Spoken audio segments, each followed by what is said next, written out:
Well, you guys could have fooled me. Nobody tells me anything. Is he off stage? I'm not bringing her out. You telling me off stage? So I guess we're going to actually leave the room now. I don't know if I believe them that they're ready right now. Come on in, we've got to go, we've got to go. Okay, let's go. They're having a laugh with us. Why can't they put it on the other stage? Why don't they just move over? Why can't I have a fan? Why can't I have a fan? That's the thing, you think it's glamorous and whatever. I mean, I guess this is glamorous in some ways, but it's also bleak. September 18th, we are at the BBC, backstage. We've been here all day. It's bleak, tea. I mean, I'm glad we're here because it's really a great place to be, and I'm honored to be on the show. But you have to wake up so early, and then you have to sit around for hours on end, and it's just bleak. Okay, it's September 23rd, Jermaine's birthday. We are here on the plane. Anywho, we're about to go and get ready for the party. We're on our way. This is Said Blake. I'm Rachel, AKA known as Rachel. Feed the baby. Feed the baby. I've noticed everybody in the world is doing that now. That's what they're doing right now. That's their main Platform. Now tell me, are you guys going to be able to make it to Bleak Boulevard? We live on Bleak Boulevard. We're trying to get off of it.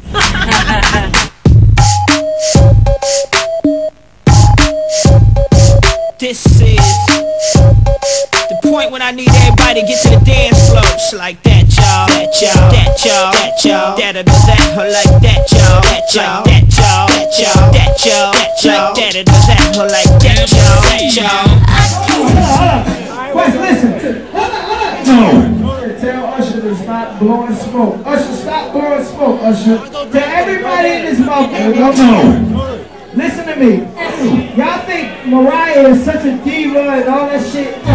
She is. I don't think no bullshit, y'all. But when we come to the studio, she comes to the studio, she do what the fuck she gotta do. She talking about purple and all that shit y'all be niggas smoking and shit. Mariah Carey has been #1 for the whole year, and we came together and we put together a crazy ass album. And I just want to thank Mariah for coming to my party. Please take the pictures right now. And me and Mariah is together, and this is how it's going down. I'm drunk with my it's still so hard to believe. Come back, baby, please, 'cause we belong together. Remix! Yo, show your respect for that you hate me. This is the Emancipation of Mimi. Like the real diva, the real diva. Successful, yes. What's the matter?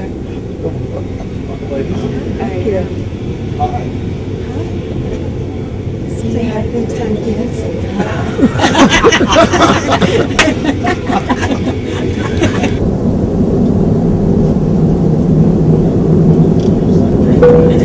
Okay, so we just came from Vegas, baby, and it was Jermaine's birthday party.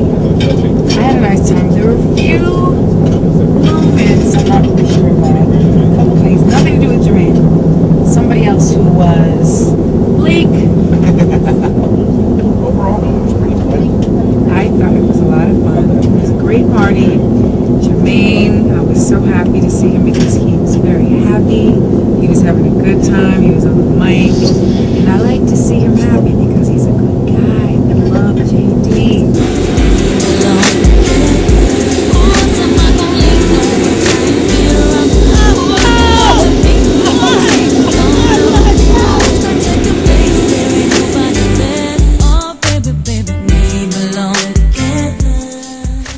Comeback thing, it's like, if that's gonna make them happy to say the comeback thing, that's cool. I worked really hard. I put all of myself into this record. It's totally personal. So to hear that it is a comeback. When you put so much hard work into something and then you feel that people are appreciating it, there's no feeling like it. So if people want to call it a comeback, that's cool. I feel like I've never really gone anywhere, but I have gone through some enormous struggles and being able to come out of them on the other side and get to this point in my life, which is definitely one of the best places I've ever been as a human being and as an artist, is a pretty great accomplishment. It's a really different feeling when you're singing on stage. It's a really great feeling of freedom that you have. But singing in the studio for me, because that's kind of how I started as a session singer as a kid, really, like even from like 14 years old to like, you know, learning about just being in the studio and layering vocals. You know, people ask, do you play an instrument? My voice is my instrument, so to get back into the studio, to be able to experiment with my instrument, to play my instrument, you know, it's like you go in a studio with a blank canvas basically, and to come out with like a wall of sound of your own voice on a song that you've created, and then you're creating a whole new layer to it. That's a lot of the fun for me. After you've gone through times that can either define you for the rest of your life, and you have to learn how to overcome huge obstacles, be it a relationship or a business relationship or a combination of both, combined with just the intensity of what this business is and getting into it so young. Going through that and then going through whatever anyone wanted to refer to as breakdowns and this and that or whatever. You all the time. It was amazing to me when I would see what like the papers would say in the media and stuff. I said, this is really crazy, because I felt like I was in this, you know, weird, warped reality. Right. I felt like we only knew what the truth was and everybody else was crazy. Right. Exactly. It brought me closer to the spiritual person that I was as a child. And that's something that happens when you have an awakening, when you have an awareness that says like, okay, everything you're doing right now is fighting an uphill battle. So what you need to do is pray about it and get to the place where it's you and God basically, and it's like, okay, I need to go back to having the spirit of the 4-year-old child that I was when I prayed to become a singer, to become a successful person, to say, I'm going to succeed. I have faith that I will do that. When you truly have faith, you can move mountains and nothing is impossible. When I first started out, I was very much like kept kind of like sequestered as like the girl that wasn't allowed to talk to anybody. I think that's why people never expected that I had a personality or that I had a point of view. Most people didn't realize I write my own songs. To this day, a lot of people don't. You know, they don't realize what I do in terms of just being in the studio from the inception to the completion of a record. I can't say enough about Jermaine. We have been collaborating together since Always Be My Baby. What's really unique about JD is that he understands me as a collaborator. I feel like he gets me as a person, as a friend, like genuinely as a friend. And he also understands the Mariah Carey sound. I hate doing that, but I have to say, because he gets that sound. There's a specific reason why Always Be My Baby did what it did.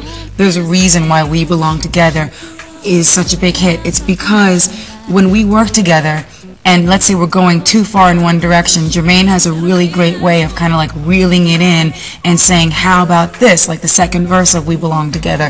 He had the concept to take it very old school, soulful. He's just such a great person, and his ego has not like made it so he can't like fit through the door. He's still the same Jermaine that I first met, and I would say he's my favorite person out of everybody I know to work with. I love him to death. It's funny.